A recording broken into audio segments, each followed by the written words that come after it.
Hi, everybody, and welcome to Proline Daily, the longest-running sports handicapping show in America. Comes to you direct from Las Vegas with Jim Feist and myself, Dave Cokin. NBA heading toward the finish line, along with the NHL. Baseball, first full week. The Masters rolling along, minus Dustin Johnson. Jim, your NBA Dog of the Year was a winner on Wednesday, I should say. Miami outright 112.99. So that's now a 64-33 run in the NBA. Yeah, it's been really good, Dave. Thank you for mentioning that. I have a 3-pack of totals available now, along with my NBA Trend Tracker Total of the Year. 4 straight Game of the Year winners. $79 at jimfeist.com. That's right, $79. I also have a Friday special, 7 days for $7 by calling my offices at 866-546-9467. 866-546-9467. Dave, you got a big package too. Yeah, real simple. This is a great way for anybody who wants to kind of whet their appetite for a few days. See what I've got. 4 days for $19 at 855-472-2577. Nothing, no surprises in there. Whatever I've got, you're going to get 4 days for $19. 855-472-2577. So let's look at, I guess this is really the marquee matchup in the NBA tonight. There aren't really many big games heading to the finish line now, but Miami and Toronto is a big game because Miami is now a half game out of the 8th seed in the East. They're behind Indiana and Chicago. Toronto is the 3 seed. They're trying to stay ahead of Washington in the seeding. They still can catch the Celtics. Toronto's a 5-point home favorite. The total of this game has gone down a bit, 208 to 206.5. So it's like the side is not getting any definitive play, but the total is, Jim. Actually, Dave, I'm looking right now that Pinnacle opened Toronto 5.5, and they've got it now 4.5. Oh, okay, that's just happening. And Chris opened it at 5, and it's now 4.5. So it's painted across the board right now at 4.5. So there is Miami money. When you think about it, the motivation for Miami is win, or you might not get in. Yep. Where Toronto is already in, and the motivation is seeding. I don't know that seeding has the same, I don't know. Having to go home or not play is a lot more compelling to me from a motivation standpoint. Yeah, I would agree. And in fact, I've always been of the opinion that the media and the fans care more about the seeding than the players do. Right. I agree with that. I agree totally. It's a media-driven thing. It's kind of like the seeding in the NC2A basketball tournament. It doesn't matter unless you're going to. I mean, there's got to be some other factors involved. But Miami, who's played pretty well for quite a period of time. I mean, they are looking at a losing record for the year, but they've been better than that the latter part of the year. Well, they've been a tremendous moneymaker. Yes. I mean, yes. They're 47-31 for the year against the spread. So if you just blind played Miami every game, you won about 13 units. That's a lot. And that's a 27-9 run. Yeah. Yeah, they were 12-32 at one time. So the fact they've gotten to this point is actually pretty impressive. But they have cooled off a bit the last couple of weeks, and it's pretty clear to me that they have to do it with defense. When they play well defensively and stay under the total, in fact, I'm not saying go out and play a correlated parlay here, but if Miami covers tonight, it's probably going to be a lower scoring game. If this game gets high scoring, they're probably going to be difficult. They're going to have a difficult time. Further analyzing the opening number, and Pinnacle is a highly respected book. They opened at 5.5 minus 10, which is a high number for them. Minus 10 means you're leaning towards 6. Right. And the 207.5 under 14, which is leaning to 207. So if you analyze those money leans, Pinnacle is now at 206 under '09, which means they're looking at 205.5. And the 4.5 is solid at '05, which is the actual line that they usually use.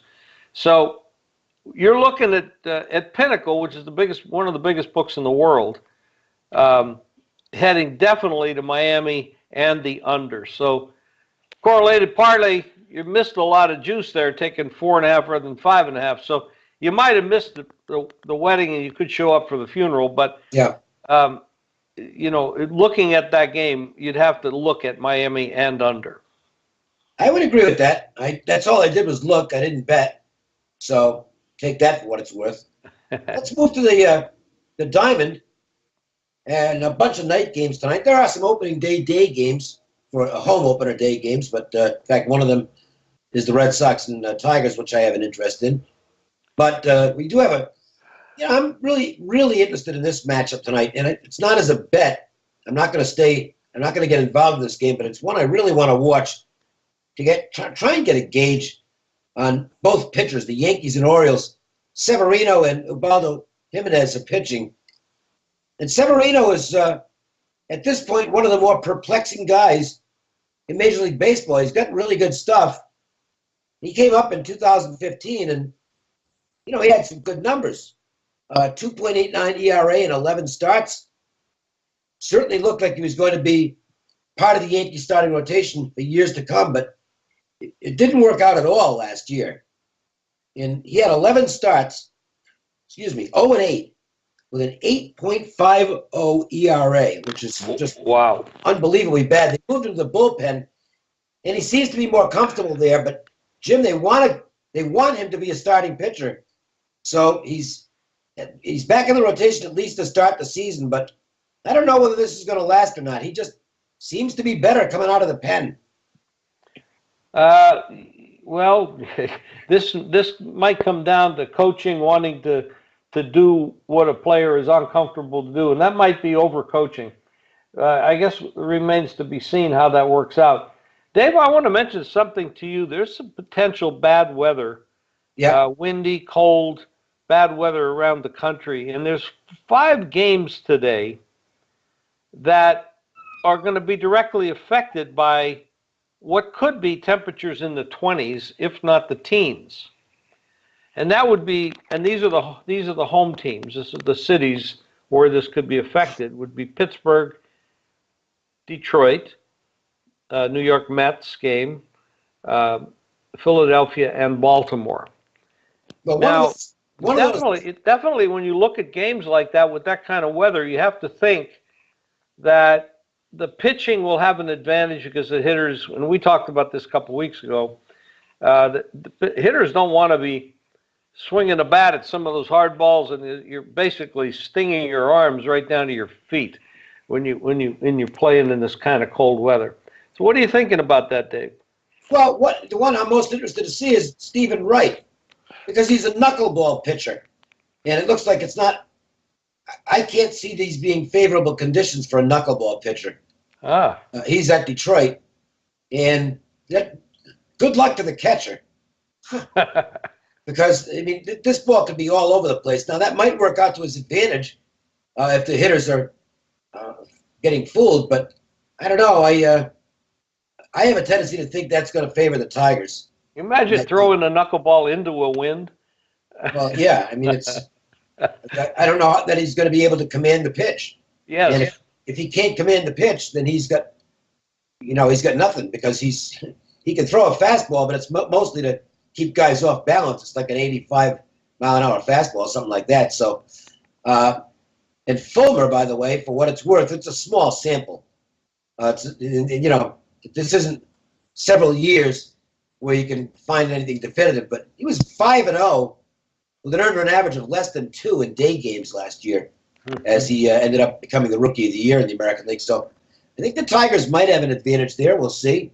It is a game I played, and that's actually, I can mention that now because it's going off as we speak. They're getting ready to start that game in Detroit. At least I assume they are. So I laid, what did I play in that game? -115, I had the Tigers. That's excellent because it's 127 right now. Yeah. game is going to tip off at any second, but I guess it's not tip-off anymore. We're in a different sport. First pitch. First pitch will be in a few seconds.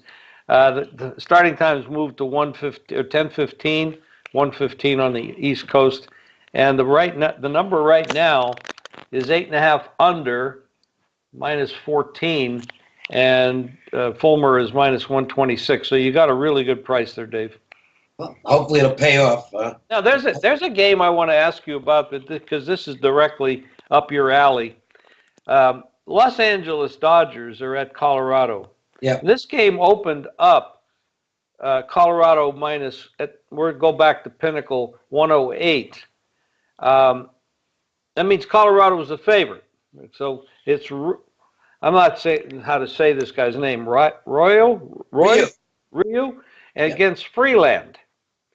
Now, I think that was a pitching change, and that might be the reason for the number move, because it's now almost 140, the Dodgers. So it's switched favorites, and you and I both know that those kind of moves have been winning. Yeah, they have. This is the first start for Freeland. He's a kid up from the minors, good prospect. The Rockies like him. So we'll see how he does. And Ryu, well, I don't know that he's going to go long distance. Actually, I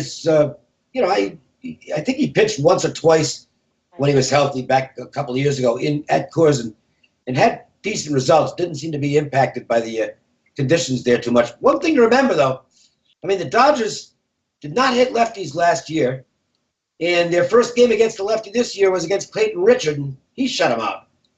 Freeland's a lefty, so I don't disrespect the move. I'm not taking the Rockies in the game, but I don't know that I would be laying 140 with the Dodgers, considering their track record against lefties. And now they're facing one they've never seen before, because Freeland is a first-time starter. So I got to ask you another question. All right. The Dodgers had to travel overnight to go to Colorado. And this is relatively an early start. It's 1:10 in the afternoon here. 4:10 East Coast, but that's still earlier than your normal starting time, which would be, say, 4 or 6 at night. So what do you do, or how do you factor in the overnight travel by a team, the road team, obviously? I don't. I actually, this early in the season, I don't. These guys are all fresh, and they're used to it anyway. I mean, it's not like they're traveling commercial. They're not sitting around in the airport waiting for Southwest to call their row. So, it's just, I don't think it's as tough as it used to be. And the only way to factor it in is to wait for the lineups to come out and see if any regulars are sitting.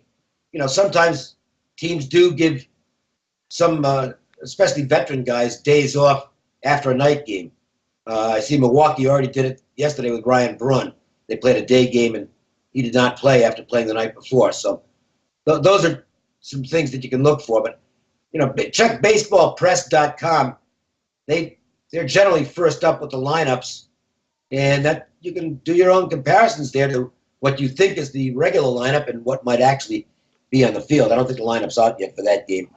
At least it isn't as we started taping this. So, but other than that, I don't put much into it. To me, getting a little too meticulous with fine-tuning in baseball is probably counterproductive. So, we'll see what happens. By the way, quick notes on the Yankees-Orioles game, since we were talking about that. Courtesy of John Cranton. The Orioles are 24-6 when Jimenez starts at home, which might be surprising. 45-20 at home versus righties. The under, 22-3-1 at home versus righties. The Orioles have won 9 straight series in Camden Yards against the Yankees. The Yankees only won 7 of their last 27 visits to Baltimore. Also, 10 of the last 14 have gone under the total. Yankees last year was 7-15, coming off an off day. I mentioned the Severino stats. Yankees, a lot of buzz about them, but they did lose 2 out of 3 to start the year in Tampa. So I'm not one who is big on putting money on Ubaldo Jimenez as even a small favorite. And actually, he's not a small favorite anymore. The Yankees have actually taken some money in that game, Jim. They have, and Pinnacle's got Yankees 105 when they opened up Baltimore 120. But, I mean, based on I don't like to always follow the money because the money's not going to win every day. They are right now, but with those kind of stats that you just mentioned, it would be hard for a lot of people to pass up value with Baltimore at home, taking money against the Yankees. I mean, that's a tough grind right there. Well, and one other thing I'll just throw in: the Yankees normally have a bullpen edge. I mean, they've got a very good bullpen, anchored by Betances and Chapman. But I don't know if there's anybody with a better bullpen than the Orioles. They've got that four-headed monster out there. You get Givens, O'Day, Brock, and of course Zach Britton, who saved 50 games in a row. He's 50 for 50 in save appearances. That's a good bullpen. So, the Orioles' whole game here is to just get 5 out of Ubaldo, and he'll probably have a high pitch count. He normally does. 5, maybe 6 tops, then hand it off to the pen. If you're going to bet the Yankees here, my thought would be to take the Yankees first 5. I'm not doing it because I'm not betting on Severino, but it is one of those rare games where the Orioles have a deeper bullpen, and it's certainly as talented, if not more talented, than the Yankees. So that would be if I were going to bet that game, urgent message, and I like the Yankees, it would be Yankees first 5. If I were going to take the Orioles, it would be Orioles full game.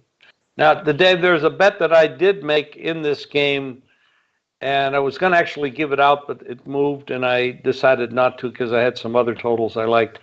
But the game opened 9, and I bet it under, and I still believe that's the right number. The right play is under 9. Yeah, that's it is 8.5 under 06. So it's actually, there are some leans to an 8. So I think I got a pretty good number. Now I just have to win the game. Yeah, that's kind of a pros versus Joes on the total.